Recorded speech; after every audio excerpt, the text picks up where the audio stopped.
Pokemon recently turned 25 years old, and, to celebrate, the Pokemon Company recently posted a Pokemon Presents showcasing their plans for the near-ish future. What I want to focus on today was the announcement of their next game releasing in 2025, Pokemon Legends ZA. Now, I know there's a lot of people with mixed reviews of the previous Legends game, Legends Arceus, and while I'd love to hype it up and make speculations about the new game itself, that's not why you clicked on the video. No, what I have to talk about is him. So, with the announcement of the new Legends game taking place in the same region that Gen 6 took place, Game Freak decided this would be the time to bring back Mega Evolution. And with the last Legends game giving us different starters to work with as well as new final forms for those Pokemon, we in the VGC community have to come to terms with the fact that there is a non-zero chance Mega Incineroar will make its way into our lives. In fact, the odds are surprisingly high. Let me break it down. In each Pokemon game, you have 3 starter Pokemon to choose from. Each of those is a Fire type, a Water type, or a Grass type. And if the new Legends game is anything like the previous one, we won't be choosing from new Pokemon, but rather old ones that will likely receive a new final form and presumably a Mega Evolution as well. But what this means is that there are only 9 Fire type Pokemon to choose from as a starter. Though we likely won't see Fennekin as an option in the new Legends game since it was already a starter in the Kalos region. And once we look at those that already have a Mega Evolution, or a unique form like Mega Charizard or Hisuian Typhlosion, we can see that there's only a few starters to choose from that will get a new form in the upcoming game. To further accentuate my point, Typhlosion got a regional form, Blaziken already has a Mega, Cinderace has a Dynamax form, and Charizard is Game Freak's golden child, and honestly I wouldn't even put it past them to give us Mega Charizard Z, that's a pure Fire type or a Fire Psychic or Steel Dragon or something stupid like that. The only Fire type starters that seem like a possibility include Chimchar, Tepig, which is what I think will most likely be the case since it seems to be the most forgotten about Fire type starter, Scorbunny, and Litten. And I don't see them giving us Mega Cinderace only 1.5 generations after its release, while Emboar and Infernape watch from the tiny window in their storage boxes. I think it's safe to say we would see one of those as the starter, but technically speaking, Incineroar has just as many unique forms as them. And, to be frank, I'm actually hoping for Mega Incineroar, but let me explain before you feel the need to snap my Switch in half. One more small caveat to all of this. Every point I'm talking about is hypothetical, obviously, but even if we do get a Mega Incineroar, we still can't guarantee that we'll have access to it for the mainline games / VGC, since there was no way to transfer items from Legends Arceus to Scarlet and Violet, and you need the Mega Stones for Mega Evolution. We could be in the same situation with Legends ZA, where we're unable to transfer items, therefore we won't have access to the new Mega Evolution in any of the mainline games. Now onto the reasons why Mega Incineroar would be a good thing.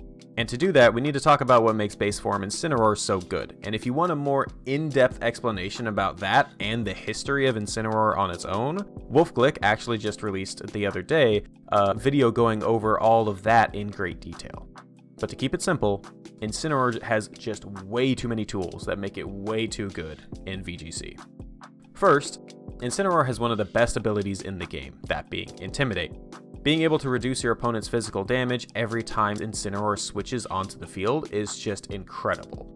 Second, it has access to Fake Out, one of the most valuable tools in the VGC doubles format that allows it to do damage and flinch one of your opponent's Pokemon, forcing defensive play while simultaneously slowing down their offensive momentum.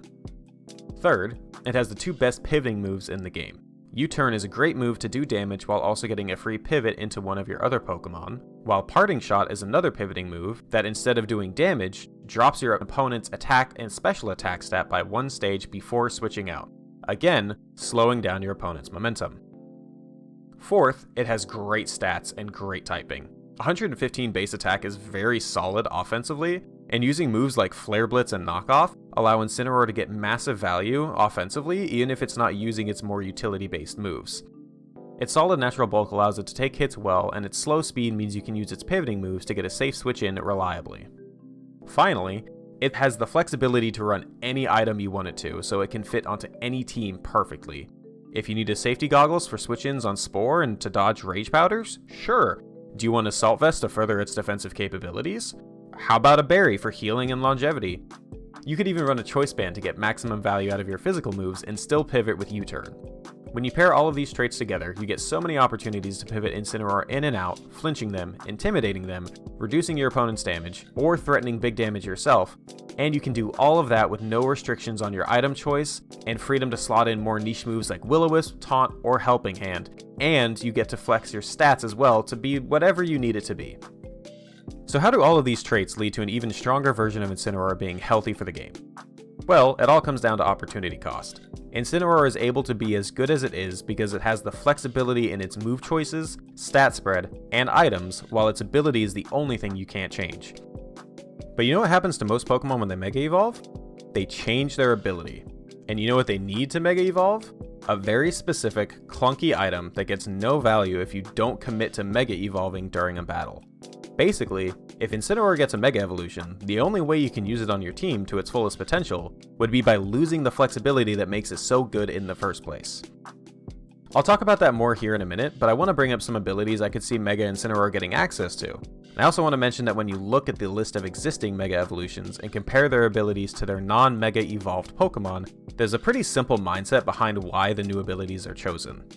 When you look at offensive Pokemon that Mega Evolve like Beedrill, Swampert, or Mawile, these Pokemon get abilities and or stat changes that help them push their offenses as far as possible through a significant damage increase or utility that allows their stats to shine. Then, when you look at a more utility-based or defensive Pokemon like Sableye, Bayonet, or Slowbro, you can see that they get abilities that make them more reliable or adding new tricks to their existing options. And given that there are only 6 Pokemon, 2 being Latias and Latios, that don't have their abilities change upon Mega Evolving, I'd say it would be likely that Incineroar would also be getting a new ability. Mega Evolutions also get their stats changed as well, usually further accentuating their best attributes, making them bulkier, faster, or stronger offensively. I think if we do see a Mega Incineroar, it would most likely be bulkier, hit harder, and potentially be even slower to offset its increase to both of its offensive stats and its bulk.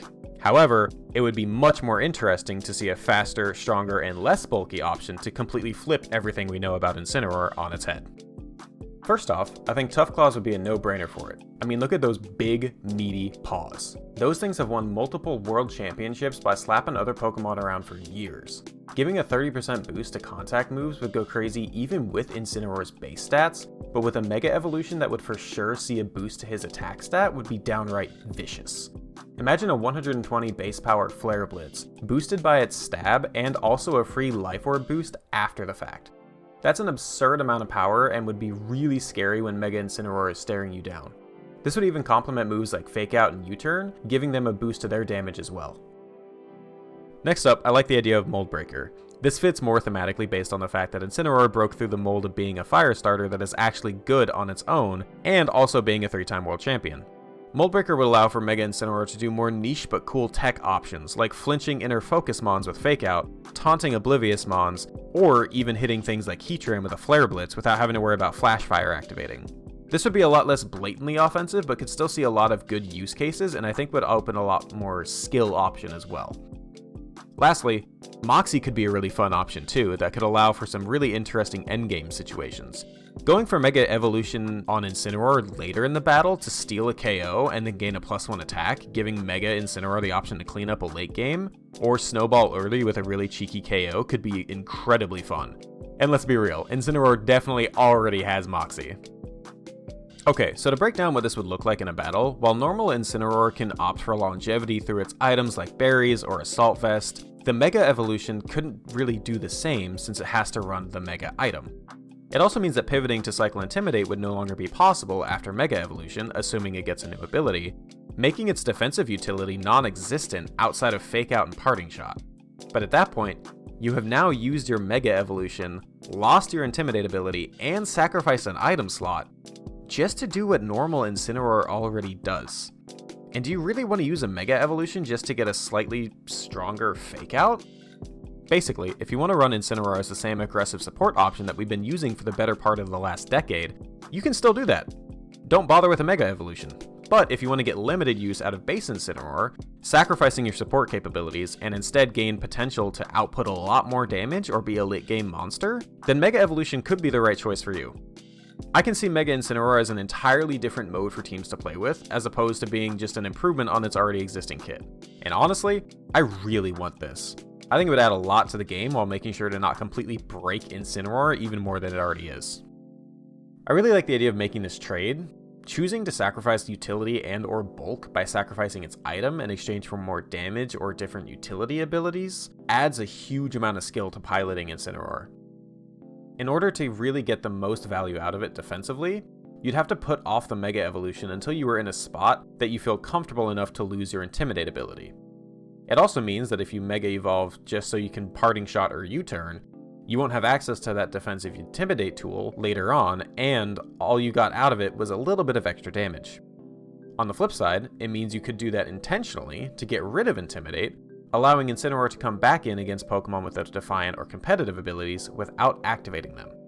Depending on whether or not the speed stat of Mega Incineroar changes and becomes either higher or lower, the speed stat could influence the turn order in very impactful ways with the surprise Mega Evolution.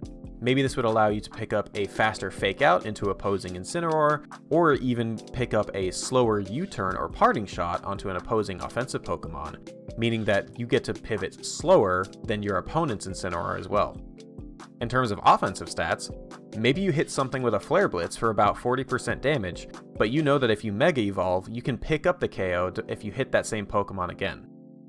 There are countless interactions that could come up depending on its stats and new ability, but it all comes at the cost of not adding an item to Incineroar and therefore sacrificing a huge part of what makes up Incineroar's usual bag of tricks.